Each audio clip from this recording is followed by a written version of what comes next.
स्वच्छ शहराच्या घोषणा एकीकडं आणि दुसरीकडं बीडच्या मुख्य बस स्थानकाच्या मागचं हे भयानक वास्तव.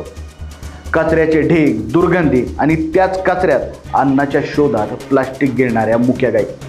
हे दृश्य केवळ अस्वच्छतेची नाही आहेत, तर प्रशासनाच्या निष्काळजीपणाची साक्ष देणारी आहेत. बीड शहरातील मुख्य बस स्थानकाच्या मागील परिसरात अनेक दिवसांपासून मोठ्या प्रमाणात कचरा साचलेला आहे. प्लास्टिकच्या पिशव्या, अन्नाचा उरलेला कचरा आणि इतर घन कचऱ्यांमुळे हा परिसर अक्षरशः उकिरड्यात बदलला आहे. या कचऱ्यात अन्नाच्या शोधात भटकी जनावरं वावरताना दिसत येत असून अनेक गायी थेट प्लास्टिकचा कचरा आणि प्लास्टिक खात असल्याचं धक्कादायक दृश्य समोर आलंय. प्लास्टिक खाल्ल्यामुळं जनावरांच्या आरोग्यावर गंभीर परिणाम होतात. इतकंच नाही तर अनेकदा त्यांचा जीवही धोक्यात येऊ शकतो.